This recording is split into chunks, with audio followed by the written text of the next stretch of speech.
नमस्कार, म प्रतिमा चौधरी।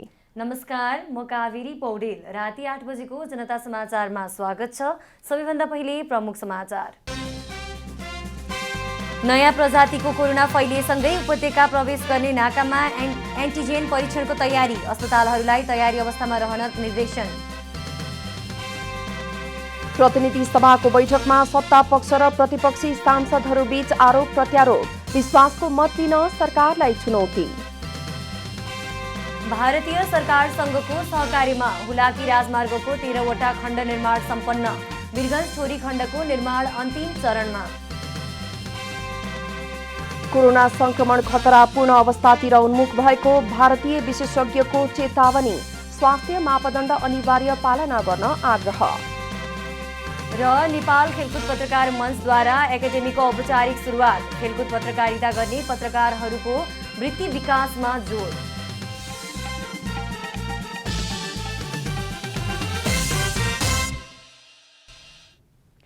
अब पूरा समाचार। सरकारले नयाँ प्रजातिको कोरोना भाइरस फैलिएको भन्दै काठमाडौँ उपत्यका प्रवेश गर्ने नाकाहरूमा एन्टिजेन परीक्षण गरिने जनाएको छ।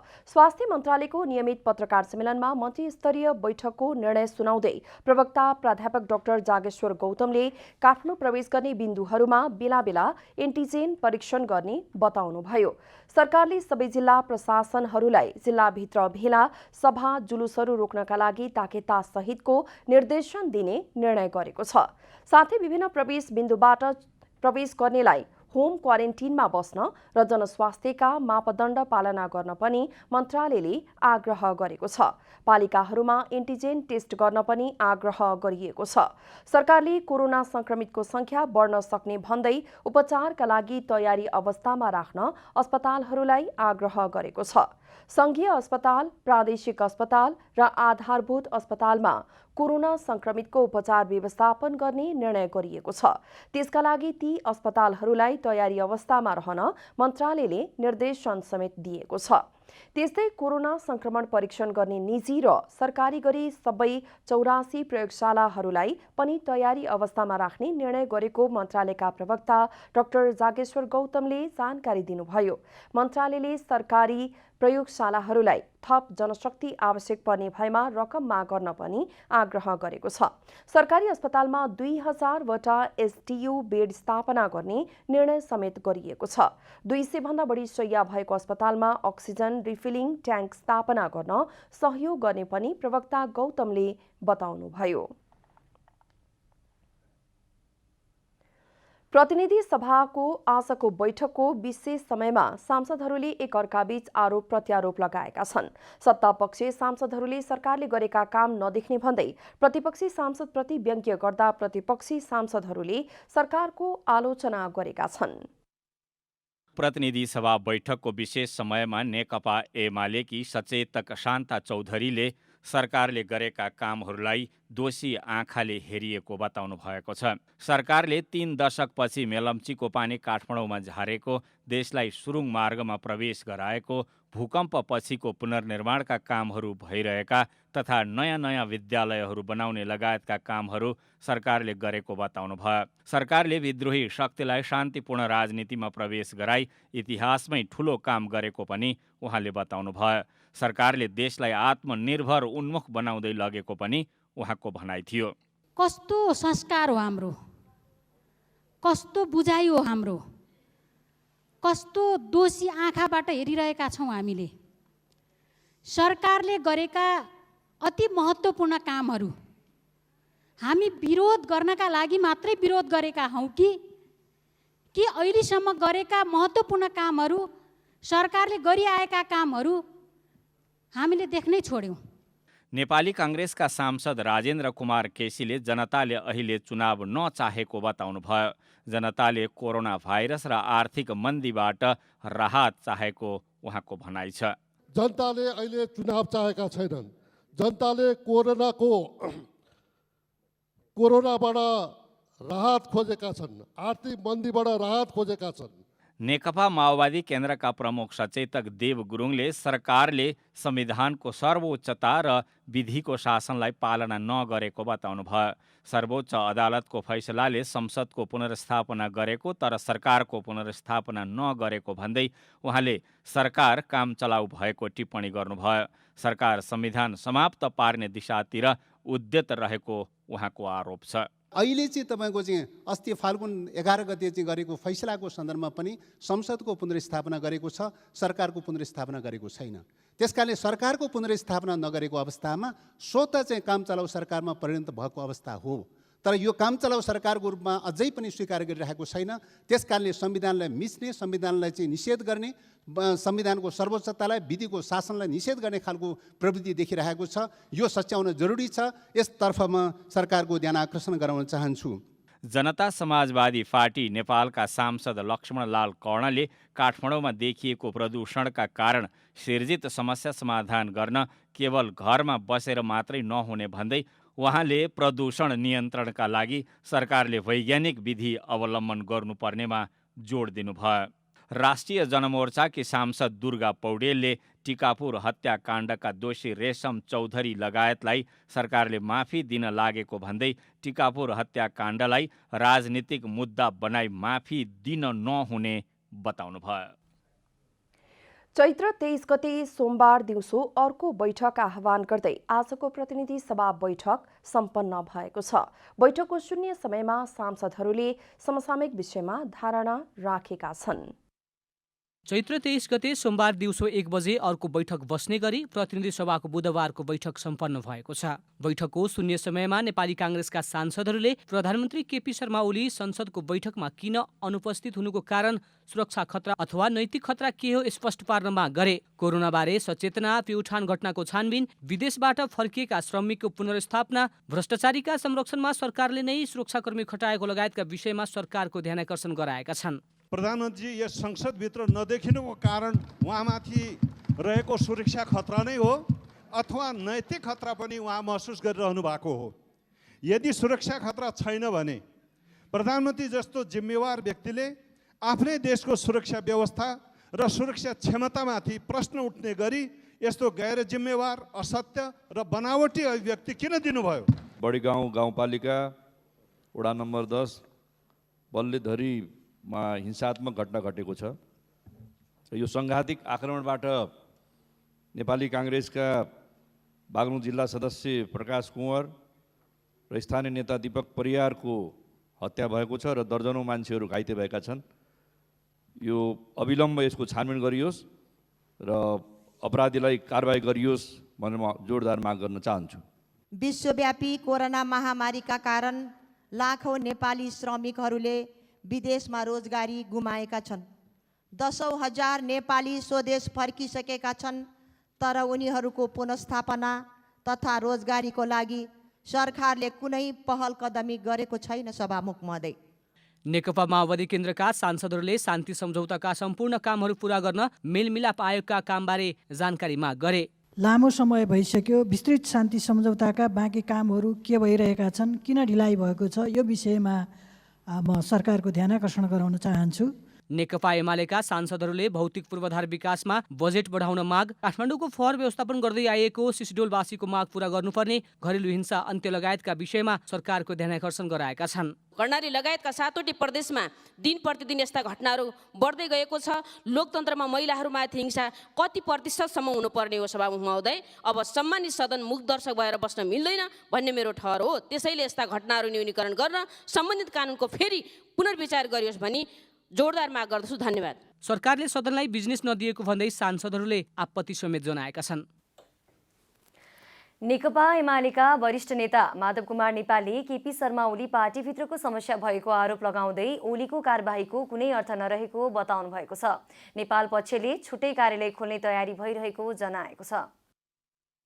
नेकपा एमाले माधव कुमार नेपाल पक्षको युवा संघ नेपालको कार्यालय उद्घाटन तथा पदभार ग्रहण कार्यक्रमपछि सञ्चारकर्मीहरूसँग कुराकानी गर्दै वरिष्ठ नेता माधव कुमार नेपालले केपी शर्मा ओली पार्टीभित्रको समस्या भएको बताउनु भएको छ। उहाँले आफू पार्टीभित्रको समस्या समाधान गर्ने व्यक्ति भएको दावी गर्दै ओलीले आफूप्रति गरेको कारबाहीको कुनै अर्थ नभएको बताउनुभयो।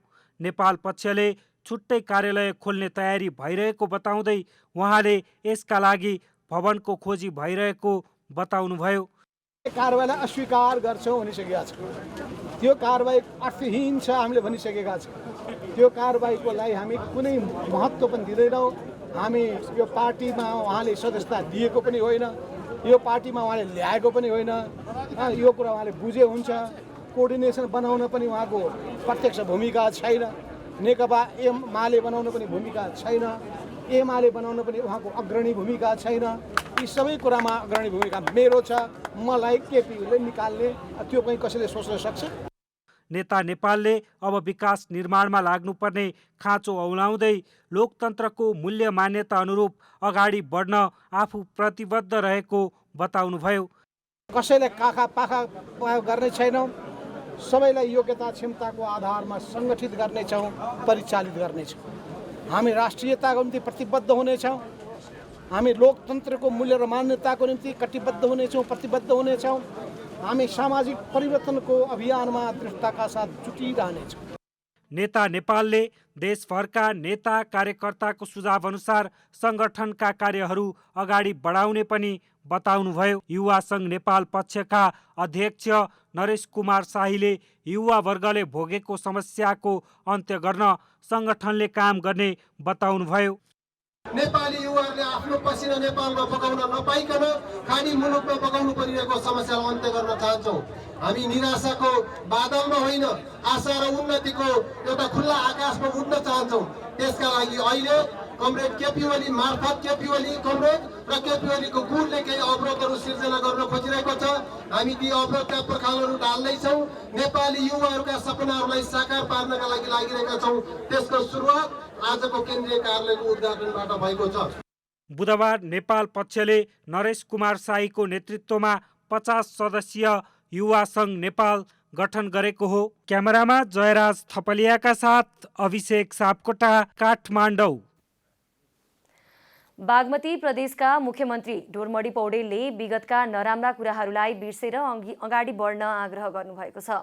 नेपाल कम्युनिस्ट पार्टी एमाले बागमती प्रदेश संगठन कमिटीको आज बसेको बैठकमा एमाले बागमती प्रदेश संसदीय दलका नेता समेत रहनुभएका पौडेलले विगतका सबै नराम्रा कुरालाई बिर्सेर अगाडि बढ्न कमिटीका सदस्यलाई आग्रह गर्नुभएको हो।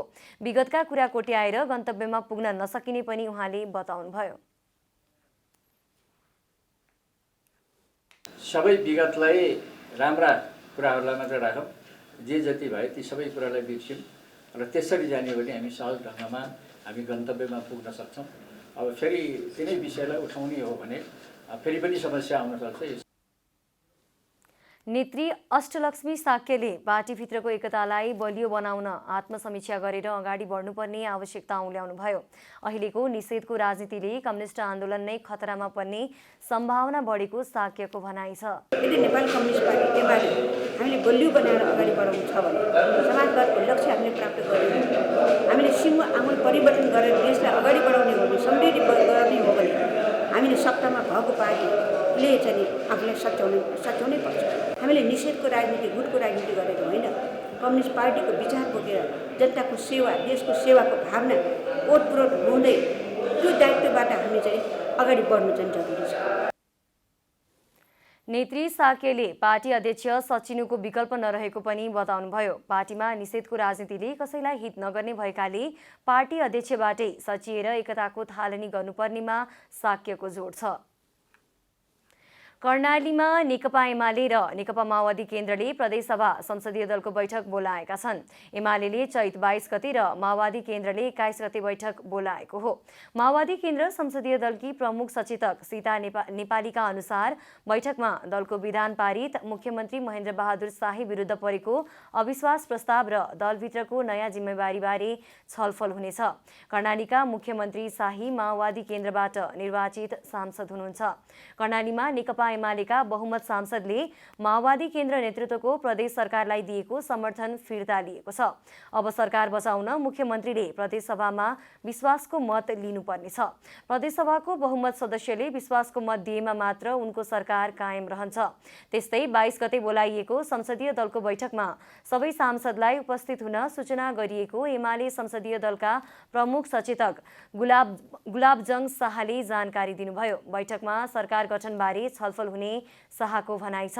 कर्णाली प्रदेश प्रमुख गोविन्द प्रसाद कलौनीले मुख्यमन्त्री शाहीलाई विश्वासको मत लिनका लागि ध्यानाकर्षण समेत गराउनु भएको छ। नेपालको तराई क्षेत्रको विकासका लागि महत्त्वपूर्ण मानिएको हुलाकी राजमार्गको 13वटा खण्ड निर्माण सम्पन्न भई हस्तान्तरण भएको छ। यसैगरी आगामी महिना जनकपुर जयनगर रेल सञ्चालन हुने अवस्थामा रहेको जनाइएको छ। भारतीय सरकारसँगको सहकार्यमा बनेको हुलाकी राजमार्गको 13वटा खण्ड निर्माण सम्पन्न भई हस्तान्तरण भएको छ। बुधबार एक कार्यक्रमका बीच नेपालका लागि भारतका राजदूत विनय मोहन क्वात्राले भौतिक पूर्वाधार तथा यातायात मन्त्री वसन्त कुमार नेमाङलाई निर्माण सम्पन्न भएका सडक खण्डहरू हस्तान्तरण गर्नुभयो। कुल 1857 किलोमिटर लम्बाइ भएको हुलाकी राजमार्गको 273 किलोमिटर हस्तान्तरण गरिएको हो। यो सँगै हुलाकी राजमार्गलाई जोड्ने वीरगञ्ज ठोरी 30 किलोमिटर सडक खण्ड निर्माण सम्पन्न हुने चरणमा छ। नेपालको तराई क्षेत्रको विकासका लागि महत्त्वपूर्ण मानिएको हुलाकी राजमार्गको निर्माण लामो समयदेखि अड्किएर बसेको भए पनि निर्माण सम्पन्न हुने चरणमा पुगेको छ। हस्तान्तरण कार्यक्रममा मन्त्री नेमाङले नेपालको भौतिक पूर्वाधारको विकासमा भारतीय सहयोग महत्त्वपूर्ण रहेको बताउनुभयो। नेपाल सरकारले अघि सारेको समृद्ध नेपाल सुखी नेपालीको नारालाई यस प्रकारका भौतिक पूर्वाधारको माध्यमबाट साकार पार्न सकिने उहाँको भनाइ छ। Postal highway in the different parts of the country has a historical importance as the trail were in existence since historic. कार्यक्रममा नेपालका लागि भारतीय राजदूत क्वात्राले नेपालको विकासका लागि भारतले सक्दो सहयोग गर्ने बताउनुभयो। उहाँले भारतले छिमेक पहिलो नीति लिएर छिमेकी देशको भौतिक पूर्वाधारको विकास, सामाजिक विकास र आर्थिक उन्नति हुने गरी सहयोग गरिरहेको पनि बताउनुभयो। Out of the 14 packages, 13 have been completed. I have seen that like in most of the road projects, there were issues relating to land acquisition, forest clearance, etc. But I'm very happy to state that in jointly working with the Ministry of Physical Infrastructure, with our colleagues in the Ministry of Physical Infrastructure, with the Department of Roads. क्वात्राले आगामी महिना Janakpur Jaynagar rail सञ्चालन हुने अवस्थामा रहेको र त्यसका लागि भारत सरकारबाट प्राविधिक र जनशक्ति सहयोग भएको पनि बताउनुभयो। यस्तै रक्सौल काठमाडौँ रेलमार्गका लागि डीपीआर तयार गर्ने काम पनि भारतीय सहयोगमा भइरहेको पनि राजदूत क्वात्राले बताउनुभयो। उपत्यकाको सडक व्यवस्थापनका लागि ट्राफिक प्रहरीको छुट्टै टोली परिचालन गरिने भएको छ। महानगरीय ट्राफिक प्रहरी महाशाखाले आज उपत्यकाको सडक व्यवस्थापनका लागि कोरिडोर सडक व्यवस्थापन टोली सीएमटी परिचालन गर्ने बताएको हो। कोरिडोरलाई 24 खण्डमा विभाजित गरी कोरिडोर क्लियरेन्सका लागि 17 टोली गठन गरी परिचालन गरिने भएको हो।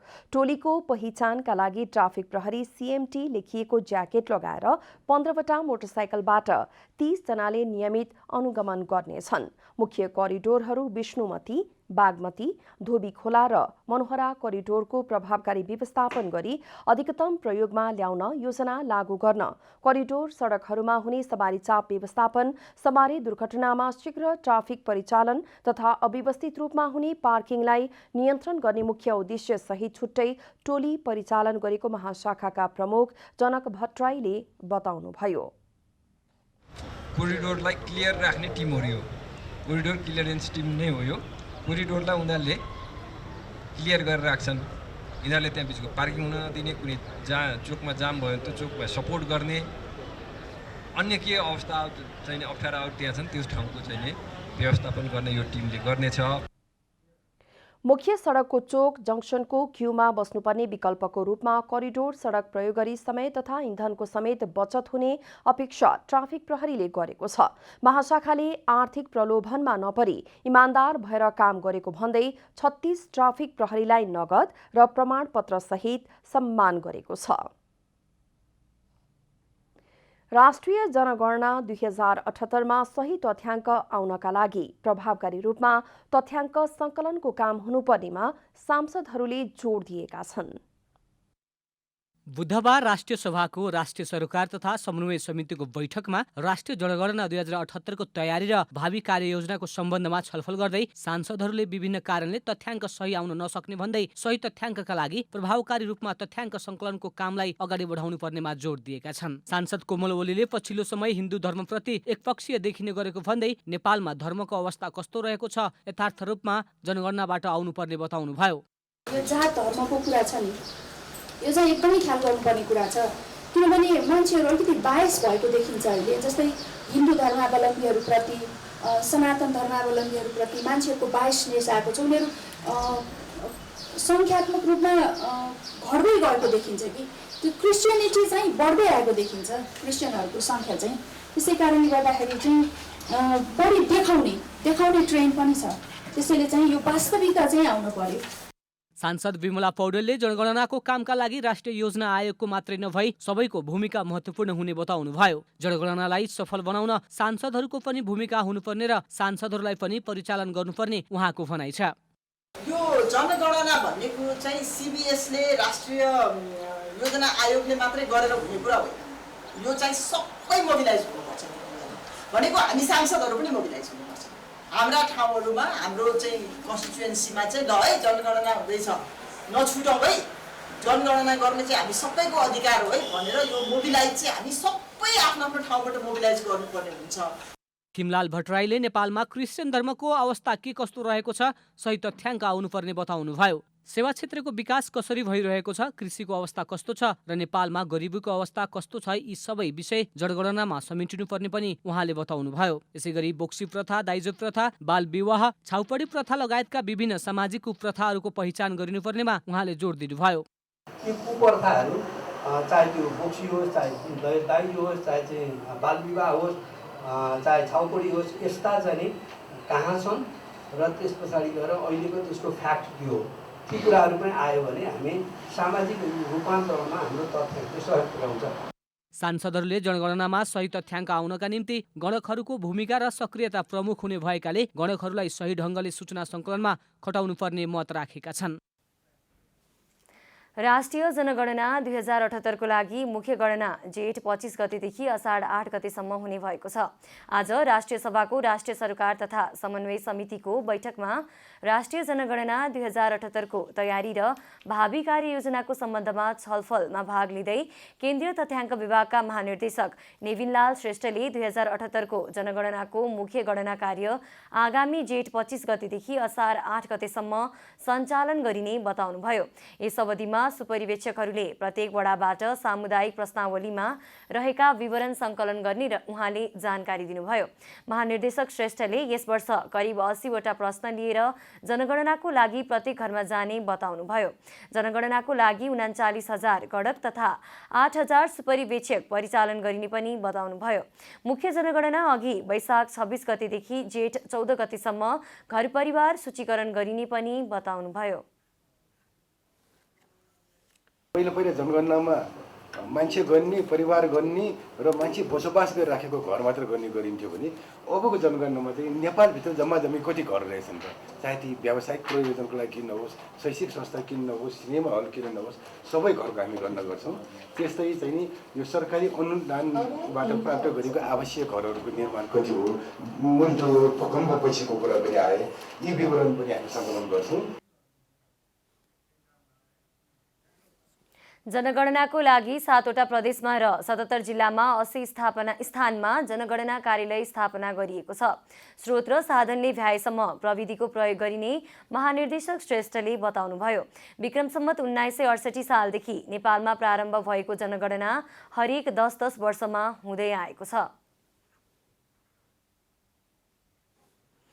काठमाडौँमा अव्यवस्थित सहरीकरणको बिम्ब यहाँका साँघुरा सडक पेटीमा मानिसहरू निकास नपाएर अल्पत्र पर्ने अवस्था छ भने अर्कातिर शारीरिक अपाङ्गता भएकाहरूको समस्या झनै विकराल छ। संविधानको धारा 42ले हरेक नागरिकलाई सामाजिक न्यायको प्रत्याभूति गर्दै सार्वजनिक सेवा सुविधामा समान पहुँचको हक हुने व्यवस्था गरेको छ। तर सङ्घीय राजधानी काठमाडौँमै नागरिकले न्यायको महसुस गर्न सकेका छैनन्। राजधानीका कतिपय सडक छेउमा त पेटी नै छैनन्। पेटी भए पनि अपाङ्गता भएकाहरू हिँड्न सक्ने अवस्था छैन। सडकमा खाल्डाखुल्डी र खण्ड खण्ड परेका छन्। स्टिक लिएर हिँड्नेहरू हुन् या व्हिलचेयरमा यात्रा गर्नेहरू कसैलाई पनि सहजता छैन। सडक पेटी साँघुरा छन्। यति मात्रै होइन, पेटीमा हिँडिरहेका दृष्टिविहीन हिँड्दा हिँड्दै बाटो पाउँदैनन्। कुनै बेला निस्कने निकास नै भेट्दैनन्। सडक डिभिजन कार्यालय काठमाडौँले भने पुरानो व्यवस्थाका कारण नै काठमाडौँको सहरीकरण अव्यवस्थित भएको र त्यो कायमै रहेको जनाएको छ। विश्वमा सहरी क्षेत्रमा प्राय 25% खुला जग्गा हुने गरेकोमा काठमाडौँमा जम्मा 7% खुला जग्गा रहेको छ। त्यसमा पनि कतिले सडक पेटीलाई पार्किङका रूपमा प्रयोग गर्ने, व्यापार व्यवसाय सञ्चालन गर्ने स्थानका रूपमा प्रयोग गर्दा समस्या झनै बढिरहेको छ। भने संसारको राम्रो विकसित योजनाबद्ध सहरहरूमा खुला ठाउँ चाहिँ 20 देखि 25% हुन्छ भने हाम्रो चाहिँ 7 देखि 8% पनि छैन। धेरै साँघुरो ठाउँ छ। भनेको खुला स्पेस भनेकै हाम्रो सडक हो। त्यसो हुनाले सडकै पनि राम्रो भइदियो भने अझ चाहिँ खुला स्पेसको पनि उपयोगिता हुन्छ भन्ने चाहिँ त्यो छ। अर्को कुरा यसमा चाहिँ हामीले बनाउने मात्रै कुरा होइन, उपयोगिताको पनि कुरा छ। मानिसहरूले चाहिँ फुटपाथमै पार्किङ गरिदिने, फुटपाथमै निर्माण सामग्री राखिदिने, पसलहरू राखिदिने, यो सबैतिरबाट चाहिँ भयो भने मात्रै यो पूर्ण उपयोगमा आउन सक्छ। खास गरी सरकारी योजनाहरू एकै ठाउँबाट तय हुने अभ्यास नभएसम्म एउटा सरकारी योजनाको कार्यले अर्को योजना प्रभावित हुने क्रम जारी रहेको छ। काठमाडौँमा करिब 49% व्यक्तिहरूले आफ्नो गन्तव्यसम्म हिँडेरै पुग्ने गरेकोमा सडक पेटीको अवस्था सुधार्नुपर्ने आवश्यकता रहेको स्वयं डिभिजन कार्यालयले स्वीकार गरेको छ। चौडाइकै समस्या हो पहिलो कुरा होइन। तपाईँको चाहिँ अब व्हिलचेयर मात्रै कुरा भएन, दृष्टिबिहीनहरू ट्र्याक्टर त लिएर जानुहुन्छ होइन। ट्र्याक्टरले गाइड त गर्छ, बिचैमा पोलहरू छन् होइन। मान्छेहरूले चाहिँ सामानहरू राखिदिएका छन्, पसल राखिदिएका छन्, मान्छेहरूले निर्माण सामग्रीहरू राखिदिएका छन्। त्यो फुटपाथ आफैले त त्यसलाई केही गर्दैन नि त। त्यसो हुनाले त्यसको उपयोगिता समाजले नै कसरी लिन्छ भन्ने कुरा पनि हो कि। एकातिर अव्यवस्थित सहरीकरण, अर्कातर्फ साँघुरा सडक पेटी र यस्तो दुरावस्था सरकारले हेरिरहने कहिलेसम्म? अपाङ्गता मैत्री संरचना निर्माणमा ध्यान दिँदै व्यवस्थित सहरीकरणमा सरकारले ध्यान दिनुपर्ने देखिन्छ। क्यामेरामा शैलेन्द्र गोविन्द अमात्यका साथ विकास पौडेल, काठमाडौँ। अब आर्थिक समाचार। आर्थिक समाचारका साथमा अर्घाखाँची ओपिसी सिमेन्ट, सबैभन्दा स्तरीय सिमेन्ट।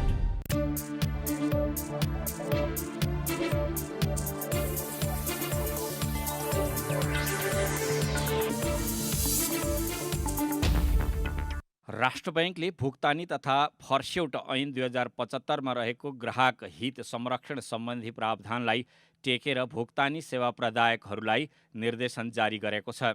सेवा प्रदायकहरूले कारोबारको समयमा प्रयोगकर्ताहरूको व्यक्तिगत विवरण लिँदा यसको जानकारी गराउन र प्रयोगकर्ताहरूलाई सुरक्षित कारोबार सम्बन्धी सचेतना गराउन निर्देशन दिएको छ। सेवा प्रदायकहरूले स्पष्ट र सरल भाषामा आफ्नो सेवा शुल्क, शर्त तथा कारोबार सञ्चालन प्रकृतिको सम्बन्धमा प्रयोगकर्ताहरूलाई आवश्यक सबै जानकारी उपलब्ध गराउन समेत राष्ट्र बैंकले सचेत गराएको छ।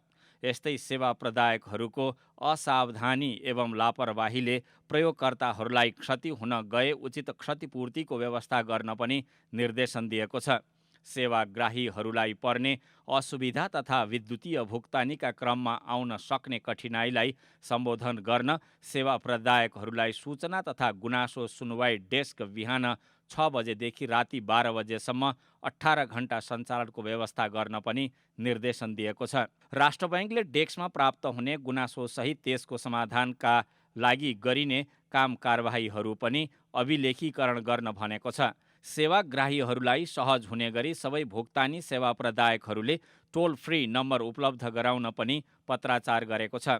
त्यसै गरी सेवा प्रदायकहरूले सेवाग्राहीहरूसँग गरिएको विद्युतीय कारोबारको सूचना एवं विवरणहरूको गोपनीयता कायम गर्दै अख्तियार प्राप्त निकाय वा संस्थालाई त्यस्ता सूचनाहरू दिन कुनै बाधा नपर्ने निर्देशन पत्रमा उल्लेख गरेको छ।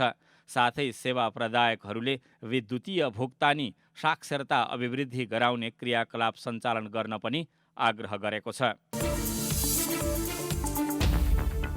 संयुक्त ट्रेड युनियन समन्वय केन्द्र जेटियुसिसीले न्यूनतम पारिश्रमिक कार्यान्वयनका लागि नेपाल उद्योग वाणिज्य महासङ्घको ध्यानाकर्षण गराएको छ। महासङ्घका पदाधिकारी बीच भएको भेटमा जेटियुसिसीले न्यूनतम पारिश्रमिक कार्यान्वयन नगर्ने उद्योगहरूको बारेमा श्रमिकहरूले दबाब दिनुपर्ने अवस्था आएको भन्दै ज्ञापन पत्र बुझाएको छ। महासङ्घ अध्यक्ष शेखर गोल्छा सहितका पदाधिकारी र जेटियुसिसीका अध्यक्ष जगत सिमखडाको नेतृत्वको प्रतिनिधिमण्डल बीच भएको भेटमा कोरोना महामारीका कारण मुलुकको उद्योग व्यवसाय लगायत श्रम बजारमा पर्न गएको समस्याका विषयमा छलफल भएको थियो। मुलुकभित्र श्रम सम्बन्धलाई अझ सुमधुर बनाउने विषयमा महासङ्घले श्रमिक प्रतिनिधिमण्डललाई विश्वस्त हुन आग्रह गरेको छ। बुधबार सुनको मूल्य तोलामा 400 रुपियाँले घटेको छ। बजारमा छापावाला सुन प्रति तोला 85,600 रुपियाँमा कारोबार भइरहेको नेपाल सुन चाँदी व्यवसायी महासङ्घले जनाएको छ। मङ्गलबार छापावाला सुन प्रति तोला 86,000 रुपियाँमा कारोबार भएको थियो। बजारमा तेजाबी सुन प्रति तोला 85,150 रुपियाँमा कारोबार भइरहेको छ। चाँदीको मूल्य तोलामा 20 रुपियाँले घटेर प्रति तोला 1,195 रुपियाँमा कारोबार भइरहेको महासङ्घले जनाएको छ। अन्तर्राष्ट्रिय बजारमा सुन प्रति औँस $1,684 हाराहारीमा कारोबार भइरहेको छ। साताको चौथो दिन बुधबार शेयर बजार परिसूचक नेप्से 43.3 अङ्कले बढेर 2619.02 अङ्कमा पुगेको छ। नेप्से 1.68 अङ्कले बढेको छ। बजारमा क वर्गका परिसूचकको मापन गर्ने सेन्सिटिभ इन्डेक्स 7.48 अङ्कले बढेको छ। बजारमा व्यापारिक बाहेक बाँकी सबै समूहको परिसूचकमा सुधार आएको छ। बजारमा 209 कम्पनीका 1,12,81,625 किता सेयर 67,148 पटक खरिद बिक्री हुँदा 6,16,68,00,000 रुपियाँ बराबरको कारोबार भएको छ।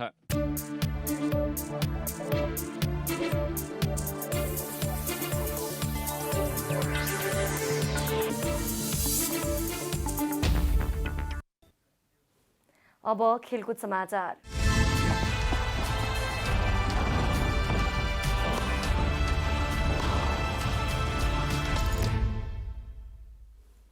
नेपाल खेलकुद पत्रकार मञ्चले सक्रिय खेलकुद पत्रकारिता गर्ने पत्रकारहरूको वृत्ति विकास गर्न भन्दै एनएसजेएफ एकाडेमीको औपचारिक सुरुवात गरेको छ।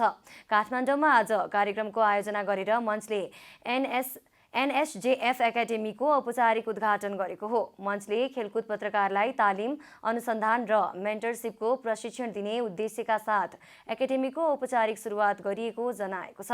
काठमाडौँका मूलधारका सञ्चार माध्यमका काम गर्ने खेलकुद पत्रकारको साझा संस्था मञ्चले पत्रकारको व्यावसायिक क्षमताको अभिवृद्धि एकाडेमी मार्फत सञ्चालन गर्ने परियोजना सार्वजनिक गरेको हो। एकाडेमीको उद्घाटन कार्यक्रममा बोल्दै राष्ट्रिय खेलकुद परिषदका सदस्य सचिव रमेश कुमार सिलवालले औचित्य समाप्त र वार्षिक कार्यक्रम सम्पन्न नगरेका सङ्घलाई कारबाही गर्ने बताउनुभयो। युवा तथा खेलकुद मन्त्री दावा तामाङले सही तरिकाले रिपोर्टिङ गर्न एकाडेमीले सक्रिय पत्रकारलाई सहयोग पुग्नेमा आशावादी रहेको बताउनुभयो। यस्तै नेपाल ओलम्पिक कमिटीका अध्यक्ष जीवनराम श्रेष्ठले खेललाई विकास गर्न खेल पत्रकारको दक्षता समेत अभिवृद्धि गर्नुपर्ने आवश्यकता रहेको औल्याउनुभयो। अब मौसम समाचार।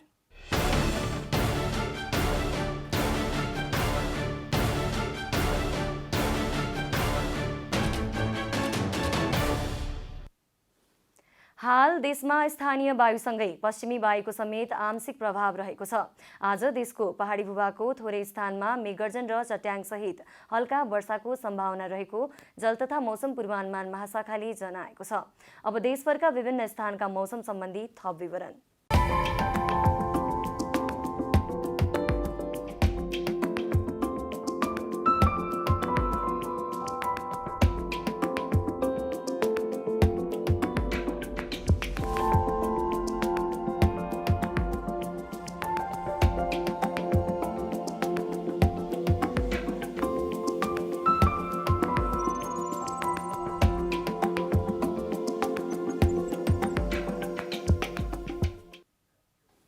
अन्त्यमा आजको डायरी। सरकारले नयाँ प्रजातिको कोरोना भाइरस फैलिएको भन्दै काठमाडौँ उपत्यका प्रवेश गर्ने नाकाहरूमा एन्टिजेन परीक्षण गरिने जनाएको छ। सरकारले सबै जिल्ला प्रशासनलाई जिल्लाभित्र भेला सभा जुलुसहरू रोक्नका लागि ताकिता सहितको निर्देशन दिने निर्णय समेत गरेको छ। साथै विभिन्न प्रवेश बिन्दुबाट प्रवेश गर्नेलाई होम क्वारेन्टिनमा बस्न र जनस्वास्थ्यका मापदण्ड पालना गर्न पनि मन्त्रालयले आग्रह गरेको छ।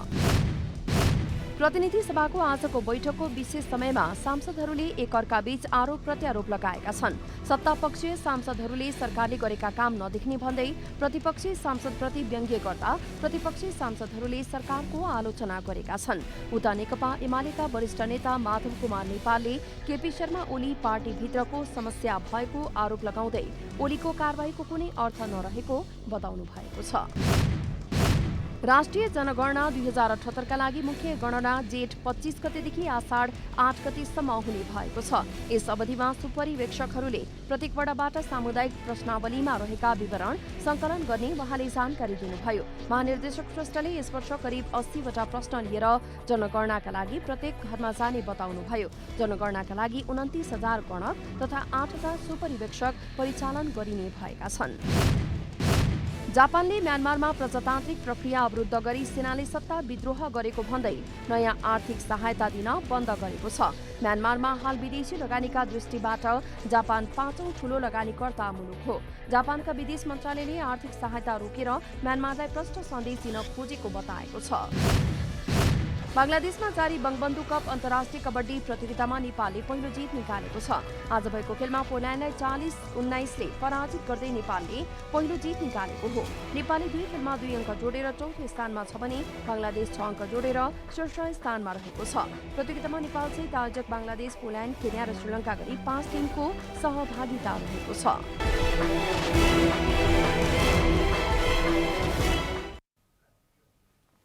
जनता समाचार अहिलेलाई यति नै। जनताद्वारा जनताका लागि प्रसारित जनता टेलिभिजनका कार्यक्रमहरू युट्युब, ट्विटर, फेसबुक र हाम्रो वेबसाइट जनतासमाचार.com मा पनि पढ्न र हेर्न सक्नुहुनेछ। सूचनामा तपाईको सहभागिता, समयमा समाचार हाम्रो प्रतिबद्धता। कोरोना भाइरसको संक्रमणबाट बस्न नियमित रूपमा साबुन पानीले मिचिमिची हात धौँ, भिडभाडबाट टाढै रहौँ। नमस्कार।